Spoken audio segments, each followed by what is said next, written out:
Alright, good evening guys. Welcome to my thoughts on Naruto Shippuden Ultimate Ninja Storm Generations, I believe is the full title. Or as we call it, Naruto Storm Generations. Alright, so overall I put over 40 hours into the game. I was going for all of the achievements, but the actual core game, like beating the story mode, beating survival mode and tournament mode, and playing multiplayer, I'd say that was probably 20 hours. Something like that maybe. But I gotta get this out first. Storm 2 was probably my game of the year it came out, which I think was 2010. So I had a lot of expectations going into this game because it's Storm 2's engine with all the same characters and story, just they add in a whole new story arc and the Naruto Series 1 characters, so like the younger versions of the characters, and then they also add in some of the newer characters like the Mizukage, the Tsuchikage, the just there's a shitload of characters, but they're supposed to add in all these new characters that are coming up in the arc that wasn't covered in Storm 2. So what we get is kind of Storm 2, but kind of like a butchered down version of it. And I will start it off with story. So Storm 2 actually was I guess you could say an adventure mode. You basically had, I think, you had 10 chapters, I think, maybe around there. You had basically chapter 1 through certain chapter, each one covering a different arc in the actual story of the Naruto series. This game throws that out and decides to go with a choose your character, and then that character has a different story. So what they do is they give you 11 characters. Each character has a different perspective throughout the story. So if you play as young Naruto, you'll be playing through his Series 1 events, you know, where it starts off he's fighting Haku, then Zabuza, and then he goes up to the tuning exams where he's fighting Gaara and Kiba and Neji. Then he goes up to the Sasuke retrieval arc where he's fighting Kimimaru and Sasuke, so on. And then you get like Minato's story where he's training young Kakashi and Obito, and then you'll have like Killer Bee where he's fighting Sasuke, and he's fighting Kisame, and so on. It basically just evolves like that throughout the game. But there are 11 characters, and you'd think that would be pretty long. Overall though, it took me like 3 to 5 hours to complete every character's story. They're actually really short. What they do is they give you a cutscene, which is an animated cutscene. And then they give you basically small little cutscenes that are, it's like a slideshow basically. It's a narrated slideshow, you could say.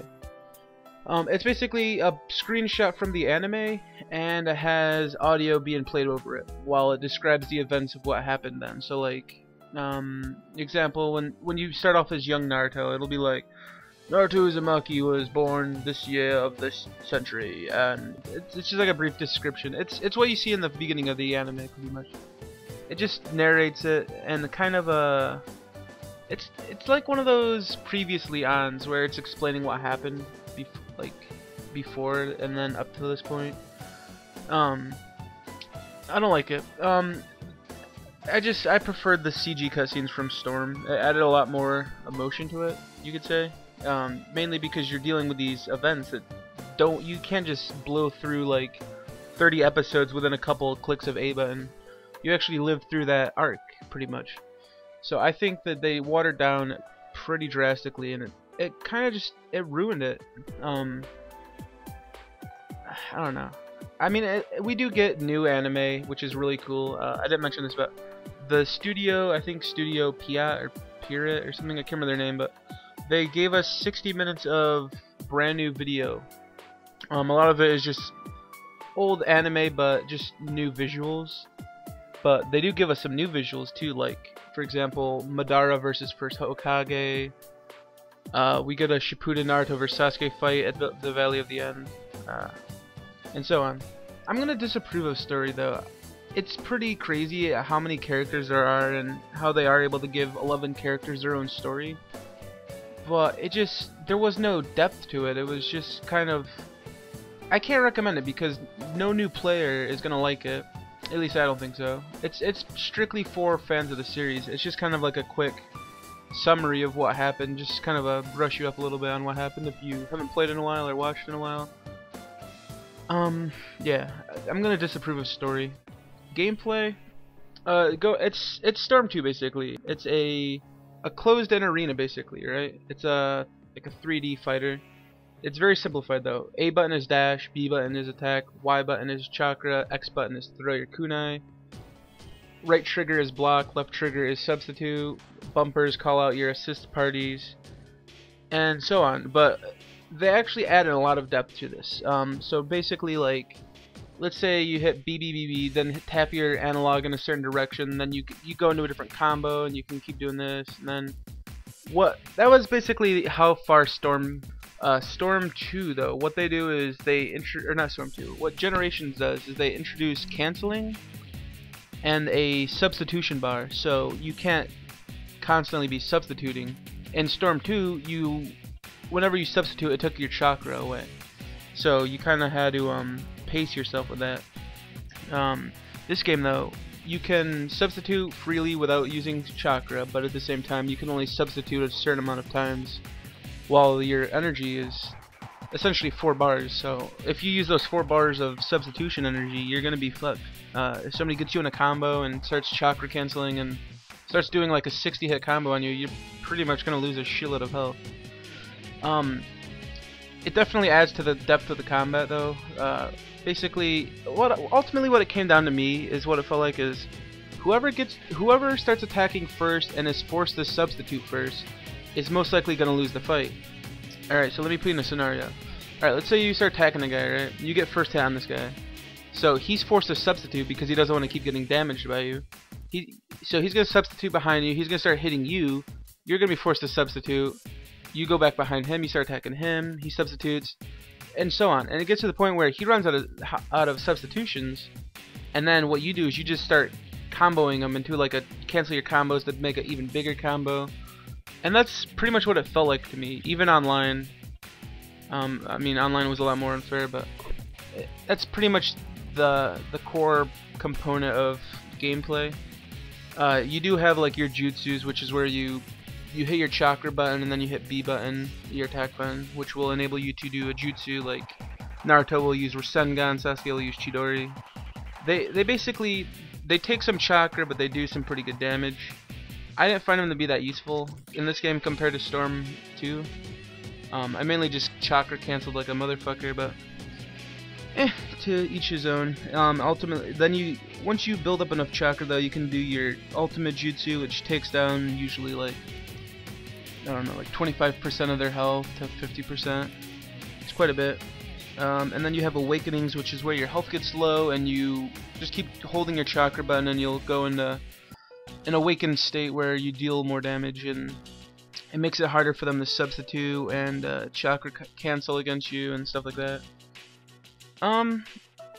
They did keep a lot of the stuff that made Storm 2 interesting, like really good stat screen, there's online, there's replays, there's there's player cards, there's titles to unlock, there's just a bunch of stuff like that. But mainly the main enhances are the combo canceling, the substitution bar, and that's it. I will note the online is no better than Storm 2. The leaderboards are already cheated completely. There's like over 100 people with maxed out points.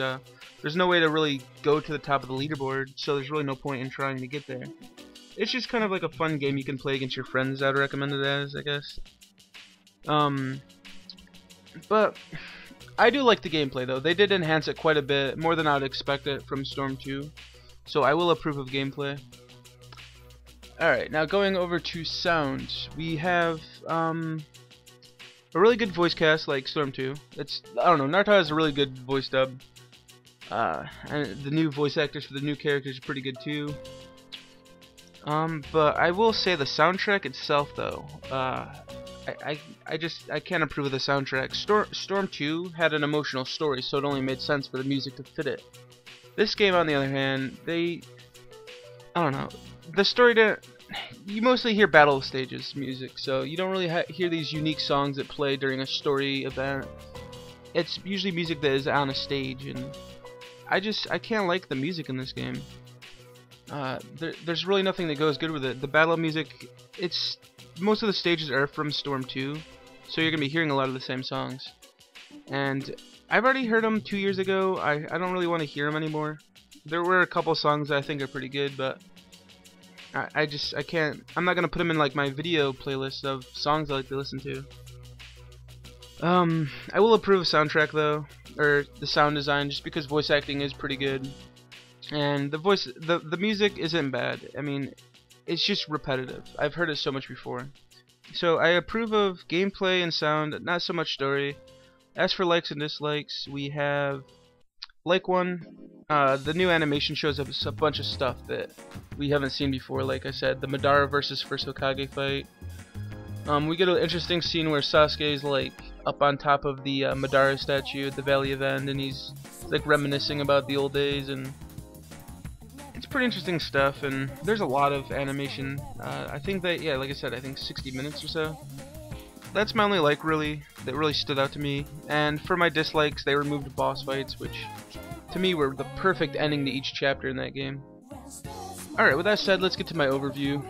Alright, so I don't know, Storm Generations is a good game if you're a fan of the series, but if you're not, it's really hard to recommend, because you're just kind of put into this recap of a story, and you don't really want to see that. You want to see the story unfolding before your eyes, not just, here you go, just here's a recap of it.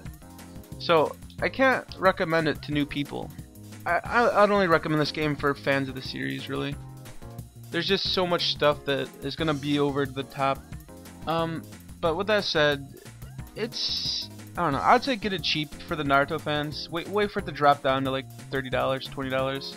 Thank you for watching this far, and if you have any advice or tips, be sure to leave them in the comments. I read every comment, so if you have anything against it, just let me know. I'll try to fix it, and thank you for watching.